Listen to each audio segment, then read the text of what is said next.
बांग्लादेश में जो मुद्दा चल रहा है वो आपको ये लग रहा होगा कि ये हिंदू वर्सेस मुस्लिम है, बट बात यहाँ तक नहीं है।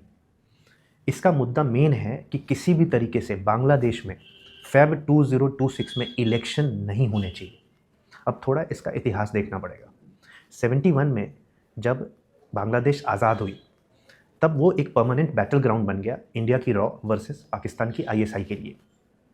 अभी जो वहाँ पे सरकार है वो है डीप स्टेट की। डीप स्टेट क्या होता है?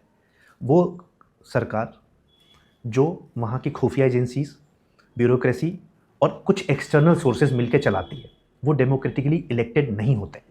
डीप स्टेट की सरकार जो मोहम्मद यूनुस चला रहे हैं वो बैक्ड हैं आईएसआई से, सीआईए से, और उनको अच्छी खासी फंडिंग है।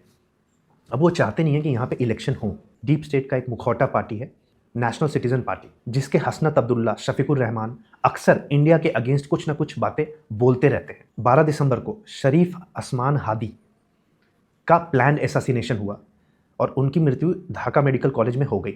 स्टिल मोहम्मद यूनुस ने सिंगापुर भेजा वर्ल्ड ऑर्डर का ध्यान आकर्षित करने के लिए कि देखो इंडिया हमारे अगेंस्ट काम कर रहा है। अब ये शरीफ उस्मान हादी कौन है? ये वो पॉलिटिकल एक्टिविस्ट हैं जिन्होंने बहुत बड़ा रोल प्ले किया था स्टूडेंट लेड जो अपराइजिंग हुई थी जिससे शेख हसीना बाहर गई थी। अब बांग्लादेश में दो मेजर पार्टी हैं। बांग्लादेश नेशनलिस्ट पार्टी जो कि तारिक रहमान की पार्टी है, तारिक रहमान जियाउर रहमान के बच्चे हैं। दूसरी पार्टी अवामी लीग है जो शेख हसीना की पार्टी है। 2008 में तारिक रहमान को बाहर कर दिया गया था और रिसेंटली आपने देखा शेख हसीना को भी बाहर किया गया है। शेख हसीना को बैन भी किया गया। तो बांग्लादेश की लगभग 30% आबादी चाहती है कि अवामी लीग रहे पार में, और ऑलमोस्ट उतने ही चाहते हैं कि बांग्लादेश नेशनलिस्ट पार्टी रहे पार में। अब तारिक रहमान आने वाले हैं और इस वजह से ज़्यादा खलबली मच गई, क्योंकि किसी भी तरीके से हमें इलेक्शन को रोकना है।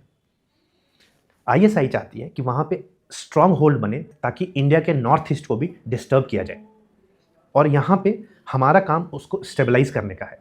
अगर बांग्लादेश नेशनलिस्ट पार्टी भी आ जाए सरकार में, तारिक रहमान सरकार में आ जाए, तारिक रहमान इंडिया के फेवर में तो नहीं रहते हैं, बट एनी विच वेज अगर वो सरकार में आते हैं तो इंडिया के साथ स्टेबिलिटी करनी पड़ेगी।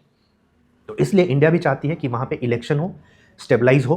अगर बांग्लादेश को इंडिया के अगेंस्ट कुछ भी शो करना होता है तब वहाँ पे जो हिंदूज़ हैं, माइनॉरिटी में हैं, उनके अगेंस्ट एक्शन शुरू हो जाते हैं।